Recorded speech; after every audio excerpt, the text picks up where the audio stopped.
Welcome everyone, Dylan Gemelli here today with a brand new video for you. So today we're going to talk about the concept of front-loading anabolic steroids. But before we even get into that, I have to reiterate to you, I am not a doctor, alright? I'm not advocating nor advising you nor telling you to use any of the things that I talk about whatsoever. This is all for your entertainment purposes only, and what you do with this information is completely and utterly up to you. So let's get into this one because I know a lot of people ask about this and I want to get behind the science of all of it, or at least the thought process. So, front loading is a practice that's utilized by anabolic steroid users, in an attempt to elevate blood plasma levels of the anabolic steroid as quickly as possible, all right, because they want to experience gains in a quick kick-in period time a lot quicker. Now, obviously, this is normally done with a long estered compound as opposed to a short ester because the short ester is already kicking in quite quickly and there's no need or necessity to do this. So we're looking at longer estered compounds, testosterone enanthate, cypionate, decadurabolin, equipoise. These are long esters. So, these anabolic steroids also have very long half-lives. Anything over 7 days is considered to be quite long. And so, that's the need and necessity here, at least in their minds, to have that kick-in time happen a lot quicker. So you're not going to really notice a lot of change physically, performance-wise, before 4 to 6 weeks have passed with a longer estered steroid in general. There's always exceptions, but generally speaking, this is about the time before you're going to notice much of anything going on. While it'll still be working internally, you're not going to see these changes going on. This is due to the very slow release of the hormone within the body due to the very long steroid half-lives, and therefore it results in a very slow buildup to the optimal blood plasma levels that are required for significant gains to occur. So the interesting point that we've got to look at and understand is that shortly after the injection of any compound, whether it's a short estered anabolic steroid or a long estered one, is there's a sharp and fast release of the hormone in the body that always occurs within a day or two following the injection.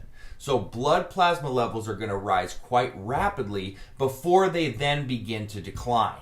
With long estered anabolic steroids, the buildup of the hormone to the intended optimal peak effective level is achieved slowly over time. And I've mentioned that before in other videos, but let me give you an example. If an individual wishes to run a cycle of, say, testosterone enanthate at generally speaking 500 milligrams per week, I'm just throwing out numbers here. The fact of the matter is that the body will not actually contain 500 milligrams of testosterone enanthate until several weeks into the cycle if the user merely administers only 500 milligrams of testosterone enanthate from the beginning.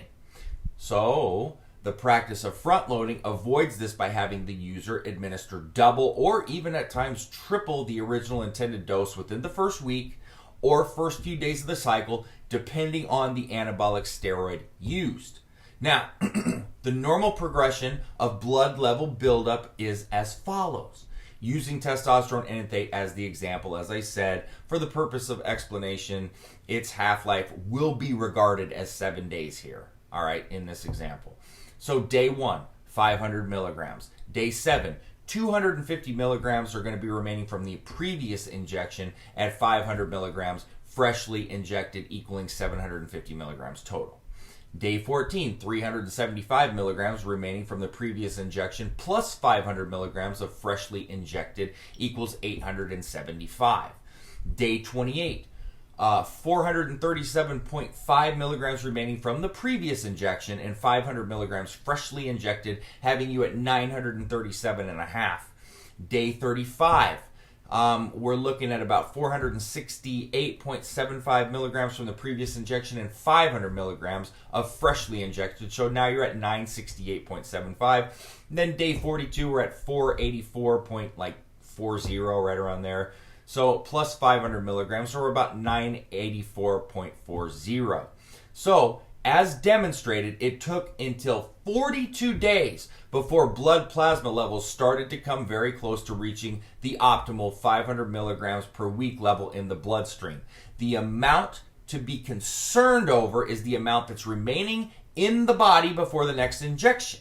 So now the front-loading method of double dosing the intended weekly dose is going to be compared as to how long it will take for optimal blood plasma levels of 500 milligrams a week to be achieved. Day 1, you're going to do 1 gram or 1,000 milligrams. Day 7, 500 milligrams are going to be remaining from the previous injection, plus 500 milligrams of freshly injected, equaling 1,000 milligrams or 1 gram. Day 14, 500 milligrams from the previous injection, plus 500 milligrams of freshly injected. Now you're at your 500 milligrams total. So it took until day 7 before blood plasma levels of 500 milligrams in the body are achieved with the front-loading method. By comparison, it would take 42 days for this dose to be achieved in the body by simply administering 500 milligrams per week. So by administering double the intended dose on the first day or in the first week of the cycle, optimal intended blood plasma levels are acquired by the second week. So the result is a faster onset of gains and performance and physique changes compared to the standard dosing method. Typically with front loading, most users will report their long ester compounds, started to kick in approximately 3 or 4 weeks into their cycle compared to 4 to 6. All right, the only possible downside here is a faster onset of side effects for the user, especially those that are more sensitive to them. So individuals that fall into this category might want to avoid this practice altogether. Users who are brand new to a particular compound also should avoid this method. Look, I'm not a huge believer in this because I've seen it misfire on a lot of people. I know some people stand by it, and that's fine. That's why I want to do the video, because I don't really care if I like something or not. I'm always going to give you the facts first, and then I'll tell you, maybe I don't prefer this or I don't really, ever recommend it to people. But one thing you got to do, everybody, when you're doing something, when you're doing videos like this, you got to be unbiased and you got to give the facts from both sides, no matter what your opinion is. Or in all honesty, you shouldn't be doing the video and you're doing a disservice because you're not actually being factual. I will always tell you if I like something or I don't. You guys know I hate Anavar, but I'm still going to give you the facts and tell you what it does and what works with it. I'm not a fan of D-ball, but hey, I'm going to tell you everything it does, and it's great for a lot of people.